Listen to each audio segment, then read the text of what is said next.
Is NASA's Artemis Moon Mission about to get the axe from Elon Musk in favor of going to Mars? We will pursue our manifest destiny into the stars, launching American astronauts to plant the stars and stripes on the planet Mars.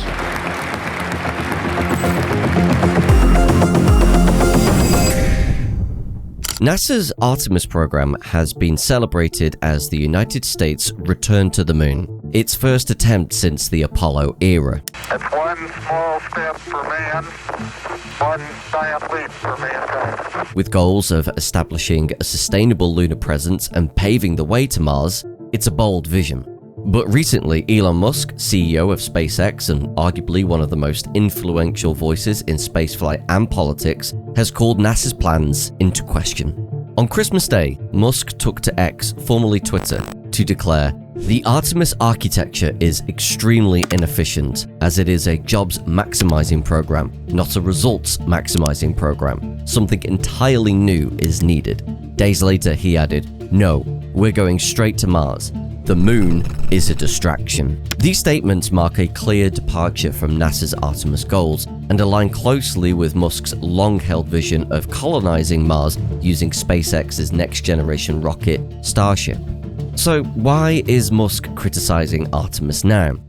Well, the answer might lie in the program's pace and cost. Artemis has faced delays, spacesuit redesigns, heat shield issues with the Orion capsule, and funding hurdles have all pushed back mission timelines. One area that's taken us a considerable amount of time to learn from Artemis 1 is how the heat shield performed during the mission.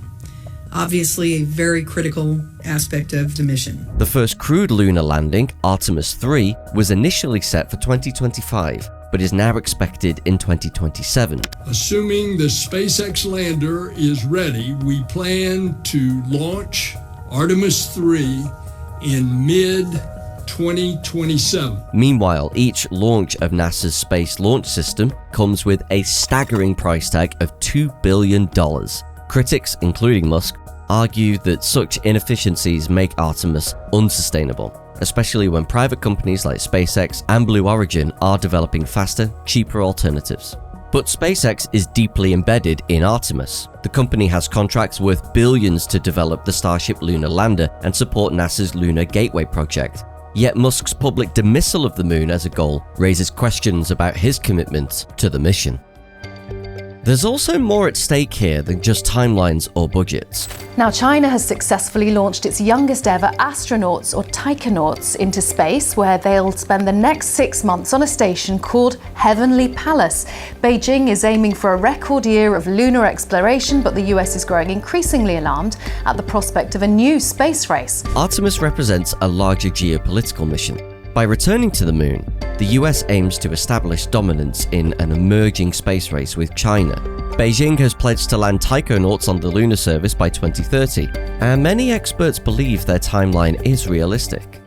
Add into this the tensions with China surrounding tariffs, TikTok, and trade, it's easy to see how a return to the moon could put the US center stage of the world again.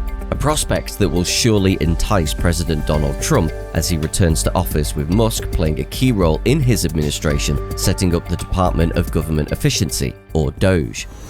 Now, at this stage, it's actually worth noting the historical relationship between Trump and Musk. In the past, the two didn't get on a great deal, and Elon told CNBC, "I feel a bit stronger that he is not the right guy. He doesn't seem to have the sort of character that reflects well on the United States." Do you support him? I think there are some things that I think are good, like the Space Force. But there are some things that I think are not good, like support for oil and gas. And his position on the environment? Global warming? We obviously do not agree on the environment. Elon is not going to buy Twitter. Where did you hear that before? From me. Nah, he's got himself a mess. You know, he said the other day, "Oh, I've never voted for a Republican." I said, "I didn't know that." He told me he voted for me. So he's another bullshit artist, but he's not going to be buying it. Although he might later. Who the hell knows what's going to happen? He's got a pretty rotten contract. So while the two certainly have disagreements, they were able to find mutual ground in Trump's first term, and the area of space travel actually looks like a common ground between them. So where does all of this leave the Artemis Moon mission? Well, interestingly, it was actually Trump's space policy directive in 2017 that launched Artemis, but his administration also emphasized cost efficiency and private sector involvement. Then Vice President Mike Pence urged NASA to adopt a results-driven approach, warning contractors that delays wouldn't be tolerated. With the new Department of Government Efficiency being set up, Musk's influence could lead to significant shifts in this approach, such as phasing out the SLS rocket in favor of SpaceX's reusable Starship. But given that Artemis is a creation of Trump's, and its success would likely leave a lasting legacy for his second term, it's difficult to see it being completely axed. Despite the criticism, it's worth noting that Artemis has made significant strides forward. The SLS performed well during the uncrewed Artemis 1 mission in 2022, proving it could carry heavy payloads to the moon. Our team did identify the correct root cause of the Artemis heat shield issue. They also validated that our test approach would bound the risk that again ultimately led to the flight rationale that it was safe to fly. And while SpaceX has continued refining Starship, recently catching its massive booster stage with robotic arms during a test flight, its Mars colonization program isn't yet a set-in-stone plan, but more of an ambitious target with timelines still to be properly defined. But looking ahead, the future of Artemis might look like Trump and Elon's relationship during the first term, a compromise. A two-lane strategy where NASA focuses on lunar operations while SpaceX leads the charge to Mars. This could emerge as the most practical solution, as the two programs could operate independently of each other. Financially expensive, but politically good value.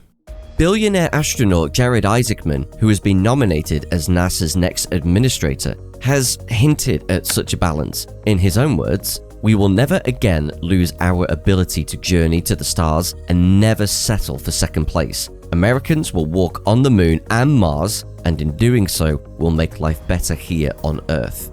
So as the US faces mounting debt, deadlines, and competition, one thing is certain: the stakes have never been higher. Promises have been made and appearances need to be kept up. It's a delicate balance of power, politics, and ego that, if mismanaged, could bring it all crashing down to Earth. The fate of humanity in space feels like an all-or-nothing situation. But as John F. Kennedy famously said, "We choose to go to the moon in this decade and do the other things. Not because they are easy, but because they are hard.